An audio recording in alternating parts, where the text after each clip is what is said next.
সার তো এনেই আছে সারা কাছে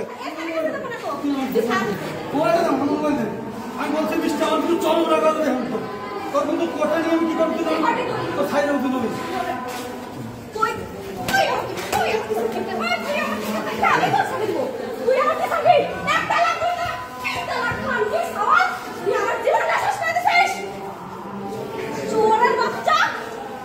আজান দেশ তো বইস না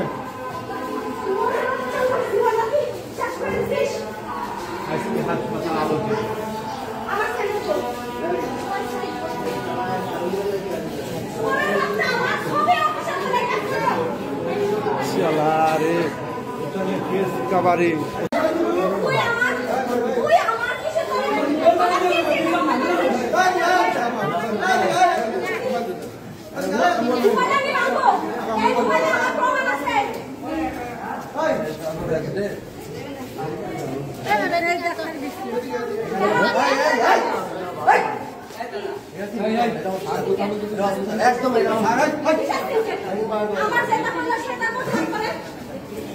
সমস্যা আমার সাথে ওর কোনো সমস্যা নাই ও আমার ফোনের ছবি তুলে সেই ছবি আমি বলি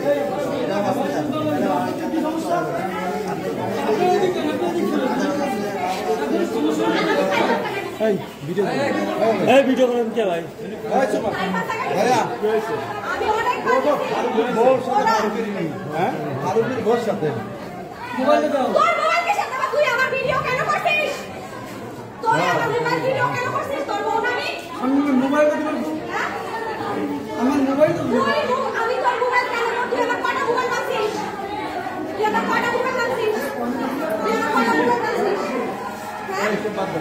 হ্যাঁ স্যার স্যার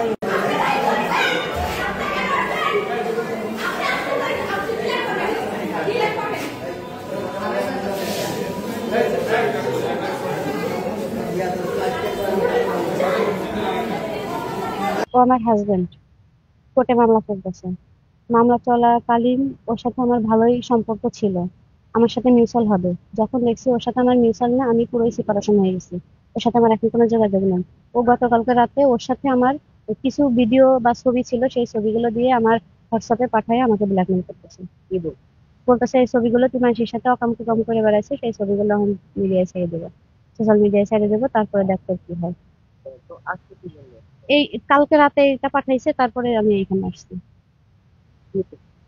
ওই যে যে তোর সাথে করা ভিডিও, তুই ছবিগুলো তুই কেন এইগুলা করতেছিস? এখন আমি কি চাচ্ছি, আমার ভিডিও গুলো, আমার কথা ওর সাথে আমার সম্পর্ক না থাকে না থাকবে, কিন্তু কেন ভিডিও করে আমাকে ব্ল্যাকমেল করবে, আমাকে কেন হেনস্থা করতেছে, কোন কারণে? হ্যাঁ, আমি প্রশাসনের কাছে গেছি, আমি গেছি হচ্ছে সেনাবাহিনীর ক্যাম্পে। আমি বলছি এখন ওর কাছে যদি যাই ভিডিও গুলো পাবেন। উনিরা আসে নাই, উনিরা বলছে আমরা দেখবো। ওখান থেকে আমাকে লিখিত অভিযোগ দিছি, অভিযোগের কপি আমার এখনো কাছে আছে। ওখান থেকে আমাকে থানায় পাঠিয়েছে, থানায় গেছি, থানায় যা বলছে যে আমাদের কাজ এটা না, এটা আপনার ডিবি কি ওই সিআইডির কাজ। পরে সিআইডি অফিসে যাইতে হবে, সিআইডি অফিসে ওখানে কথা বলছি, বলছে যে এটা রাজবাড়ী সদর থানায় যেতে হবে। তাহলে আমি একটা মেয়ে সারা রাত ঘুমাই নেই, সকালবেলা উঠে ঘুম থেকে উঠে না খেয়ে দিয়ে চলে আসতে হচ্ছে ইসে সেনাবাহিনী ক্যাম্পে, তারপর ওই থানায়, তারপরে এখানে সেইখানে, শেষ পর্যন্ত আমি বাধ্য হয়ে কোথাও কোনো কিছু না পেয়ে বাধ্য হয়ে আমি এখানে আসলাম। কোথাও কোনো রকম সুযোগ পাইনি। এখন আমি চাচ্ছি যে আমার যে ভিডিও আছে সবকিছু, ও মানে ছবি আছে, এগুলো ডিলিট করে দিক। ও আমাকে যদি ডিভোর্স দেয়, আলহামদুলিল্লাহ ডিভোর্স দিয়ে দিক। আমিও থাকতে চাই না এর সাথে। আমার মামলাটা শেষ হয়ে যাক, ও ওর মতো থাক, আমি আমার মতো থাকি। আমাকে কেন ও ব্ল্যাকমেল করবে? কোন কারণে ব্ল্যাকমেল করবে? কিসের জন্য ব্ল্যাকমেল করতেছে? আমি প্রতিদিনের মতো অফিসে আসছি, অফিস করতেছি রানিং। ও দৌড়ে এসে, এই মেয়ে মিষ্টি আমার সঙ্গে পরিচয় ছিল। একটা সময় আমার কাছে প্রথমে আমার নামে রেপের মামলা করে, এটা সম্পর্ক তৈরি নিয়ে রেপের মামলা করে, পরপর 5টা মামলা করে রাজবাড়ী কোর্টে। রানিং 5টা মামলা রাজবাড়ী কোর্টে আমি ফেস করছি, ও ফেস করছি। ফেস করার পর একটা সময় আমাকে বলে তুমি আমার বিয়ে করো, আমি তোমার রেপের মামলা তুলে ফেলবো। আমি ওর বিয়ে করি, বিয়ে করার পরে ও রেপের মামলা তোলে না। যখন রেপের মামলা তোলে না, তারপরে পুনরাবৃত্তিতে আবার মামলা করে। একের পর 5টা মামলা করে, 5টা মামলা দিচ্ছে। আমি 5টা মামলায় ফেস করে আজকে অতর্কিত হবে।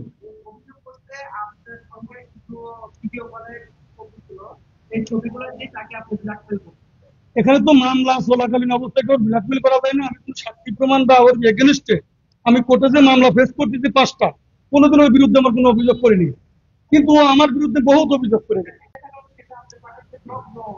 সেটা ওর আর আমার ছবি, ও আমার সঙ্গে যখন কথা বলে তখন এরকম বাজে নোংরামি ভাবে ছবি তোলে, এবং সেগুলো করা যাবে না।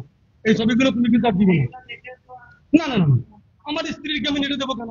ও তো 5টা মামলা করতে, আমি কোনোদিন ওর বিরুদ্ধে অভিযোগ করিনি। আপনি আইনের মামলা যদি আপনি জিজ্ঞাসা করে দেখেন, এই হলো আমার বিষয়।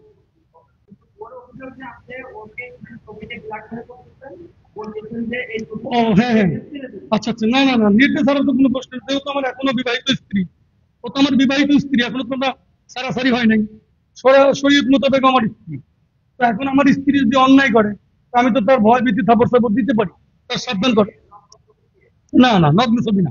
এটাও আমাকে আমি বলি যে দেখো, তুমি কিন্তু কারোর সাথে কথা বলো না, কারোর সাথে কোনো কোথাও ঘুরতে যাও না। তো আমি দেখলাম যে জজ কোর্টে ও মামলা করছিল, জজ কোর্টের পিয়নের সাথে ও গেছিল কোন একটা নদীতে ঘুরতে গেছে, এবং ওই রাত্রেও বাড়ি আসে। তখন আমি বললাম তুমি কোথায় গেছিলাম? কয় যে আমি মানিকগঞ্জ গেছিলাম। তা বললাম তুমি আমাকে মানিকগঞ্জ না বলে গেলে কেন? আমি এর তদন্ত করবো। তদন্ত করে দেখা গেল যে জজ কোর্টের মোহরের সাথে ও নদীতে ঘুরতে গেছে। ওই ছবিগুলো আমি স্ক্রিনশট দিয়ে দিয়ে, আর এবং ওই ছেলের সাথে ওর অ্যাভেলেবল টিকটক আছে। তো আমি তখন মাইন্ড করছি তুমি কিন্তু ওই ছেলের সাথে সম্পর্কে জড়াই দিছো। তো কয় না, আমি জড়াই নেই। হ্যাঁ, জড়াই নেই, ও বলছে। না, ওই ছবিগুলো না, ব্ল্যাকমেল না, ওর ছবিগুলো আমি ওই টিকটকে স্ক্রিনশট দিয়ে দিয়ে রাখি, ওর কাছে পাঠাইছি যে দেখো, তুমি বললে যে আমি কারোর সাথে মিশিও না, টিকটকে করি না, ঘুরতেও যাই না, তাহলে এইগুলো কি? এইগুলো কি?